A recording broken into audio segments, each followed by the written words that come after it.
Eu sou filho de pais católicos. Ambos, as partes da minha família eram católicos tradicionais. Minha família do lado do meu pai e do lado da minha mãe. Sobretudo do meu pai, bem mais fervorosos e bem mais fiéis às doutrinas católicas. Eu perdi meu pai em 1982. Em 1982, fazendo ali uma operação, ele era motorista. A operação que eles estavam fazendo no caminhão era perto de uma rede elétrica. E ali o meu pai, num descuido de uma manobra de um funcionário, ele é eletrocutado, recebendo uma descarga de 39 mil volts, morrendo instantaneamente. Ele deixa uma viúva com 3 filhos. Um de 1 ano, outro de 5, outro de 6. Eu era o de 5. Daí então, de 82 para frente, nós fomos criados sem pais. Sobretudo, nos princípios católicos.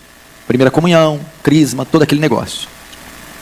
Aos 14 anos de idade, já criado sem pai, um jovem vizinho meu, desde muito pequeno, ele se converte, o Alexandre. Ele se converte na Igreja Presbiteriana do Brasil. E ele começa a me evangelizar, com 14 anos. Então ele me evangeliza e eu lembro, todos os dias quase da minha casa com a Bíblia aberta, sobretudo abrindo em João 14, toda arriscada, colorida, e dizendo, disse Jesus, eu sou o caminho, a verdade e a vida. Ninguém vai ao Pai senão por mim. Então, caso você não saiba, a primeira igreja que eu frequentei na minha vida foi uma igreja presbiteriana do Brasil, em 1990, 91. Só que ali ainda não se deu a minha conversão. Foi lançada uma semente, eu tive o primeiro contato com o Evangelho. Já comecei então a entender que o catolicismo romano, ou o romanismo, era um equívoco, a adoração às imagens, a missa, a confissão auricular, toda aquela coisa foi sendo desconstruída no meu coração. E eu comecei a congregar com esses irmãos ali durante 3 anos. Até me lembro do nome do pastor Clemilton, tinha um filhinho de 5 anos chamado Silas, na época. Uma igreja muito boa. Acontece que com os 16 anos de idade, eu me desvio, eu deixo, e vou fazer como quase qualquer jovem do mundo. Vou conhecer o mundo. E é então que dos 16, 23, começa a minha saga ímpia. Eu começo a me perverter, começo a experimentar os horrores do mundo. Primeiro com cigarro, cerveja, bebidas mais fortes, até que eu começo a usar maconha, e muita maconha. Da maconha eu também conheci a cocaína, droga que era muito apreciada por mim na época, o crack, os ácidos. Eu me tornei um usuário, um drogado, uma pessoa bem desconstruída na sociedade. Ao ponto de a minha mãe estar vendo novela na sala e eu no quarto com 3 marginais, com uma montanha de cocaína no quarto, e nós estávamos ali cheirando, enquanto fazíamos os papelotes para depois sair para vender. Ao ponto de ir até uma biqueira e pegar uma pedra de crack desse tamanho, colocar na cintura e sair dela até minha casa para fazer as pequenas pedras e vender, e passando por blitz policiais correndo o risco de ser preso. Experimentei isso aí, vivi essa vida devassa, dei muito desgosto para minha mãe, conheci todas as baladas, andava com as pessoas mais ricas da cidade, eu ia nas casas, nas mansões, churrascos e piscinas e drogas, de segunda a domingo, e ia nas festas mais requintadas, sofisticadas, banhadas com álcool, drogas, ácidos e festas que terminavam às 7 horas da manhã. Ao mesmo tempo eu conhecia também as mais pobres. Como você percebeu, eu sou um pouco carismático, eloquente, então eu conquistava muitas pessoas. Conhecia também o outro lado, as biqueiras, os traficantes, as pessoas mais sujas. Ao ponto de um dia, em uma chuva, uma meia-noite, minha mãe, meus irmãos dormindo, nós fomos para os fundos da minha casa, onde tem, o telhado tem aquele beiral, alpendre, não sei como se fala, chovia e pingava, enquanto eu entro com 10 marginais da pior espécie, seres da pior espécie, os bandidos mais vagabundos que se puder imaginar. E nós agachamos os 10 debaixo daquele beiral para usar crack, dentro da minha casa. Era pichador, skatista, não que uma coisa esteja relacionada à outra. E fui conhecendo tudo isso. Fui me tornando um animal. Abandonei os estudos, abandonei o trabalho, comecei a roubar, fui pego pela polícia, passei uma noite na cadeia, passei por essas situações. Sobretudo aquela semente do Evangelho estava dentro de mim. Eu já sabia da existência de um inferno. Eu já sabia sobre a volta de Jesus. Sabia da condição para alguém herdar a vida eterna. E sabia que se morresse naquele instante, eu iria para o inferno. Então o evangelismo, os tempos de presbiteriano, o evangelismo do Alexandre, foram suficientes para causar em mim culpa, foi suficiente para causar em mim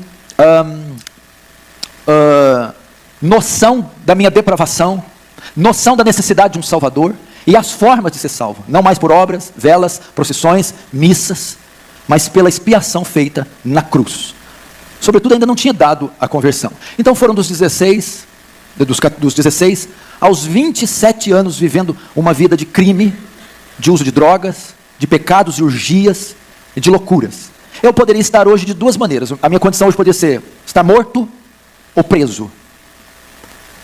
E uma das vezes eu tinha uma moto XLX 350, quem é mais velho vai lembrar, e estava com uma quantidade muito grande de droga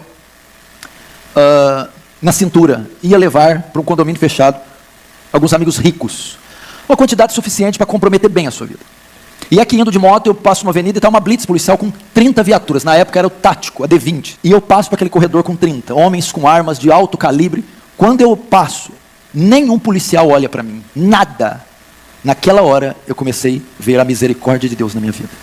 Porque talvez tivesse me pego aquele dia, eu estaria lá talvez até hoje. E passando por tudo isso.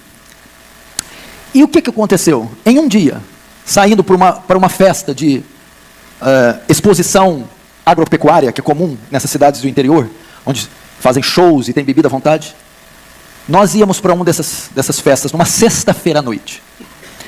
Nessa semana, um amigo meu tinha ido aos Estados Unidos fazer um high school e aprimorar a sua condição de atleta de basquetebol. E ele estava retornando e me ligou perguntando se eu queria que ele comprasse algo para mim. Como eu estava envolvido com basquete, eu queria tênis na Nike, moletons, aquelas roupas todas. E ele trouxe aquela semana. E eu me vesti de todo aquele aparato gringo. E me aprontei e passei na casa de um amigo meu, Juliano. Nós iríamos sair aquela noite e ir na festa de exposição. Então quando eu chego, ele está se trocando no quarto, eu estou na sala esperando. Ele se troca só pela metade, vai para a sala terminar de trocar o resto. Ele está sentado no sofá, eu estou de pé olhando para ele, vendo ele amarrar o sapato. De repente, quando ele está amarrando o sapato, um fogo começa a invadir o meu coração. Eu começo a me contorcer. E eu começo a olhar para aquele moletom da Nike, aquele tênis, aquela calça. E eu olho para o Juliano. O que é isso aqui, cara? Isso aqui é tudo inútil, tudo ilusão. O que eu estou fazendo da minha vida? Eu estou perdido, Juliano. Eu vou para o inferno. Eu preciso de Deus. Eu vou voltar a buscar Deus. Ele olhou e ficou tão impactado com o tênis. Se você for, eu vou também. Falou desse jeito. Ali, naquela hora, naquela sala, com 23 anos, eu senti convicção do meu pecado. Ali se deu a minha conversão, ali foi a minha estrada de Damasco. Agora eu entendo perfeitamente graça irresistível. Resiste o quê? É impossível resistir. Ela me tomou naquela sala. O Senhor disse, eu vou dizer, vem, e ai de você se não vir. Ali, irmão, eu tive convicção do pecado. Eu comecei a me contorcer e ver tudo ilusão, eu estou perdido. E eu comecei a repudiar aquelas coisas, aqueles valores e ver meu estado. Foi Deus, o Espírito Santo, com a semente que Ele tinha plantado anos atrás. E aquela hora ela germinou. O que aconteceu? Mas nós ainda saímos.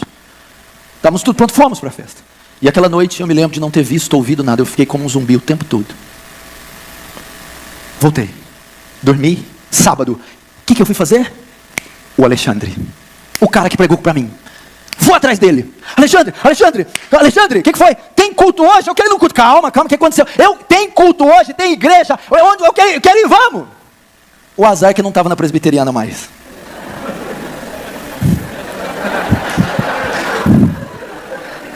Ele tinha uma comunidade. Mas novo convertido não quer saber. Falou Jesus, ele está lá.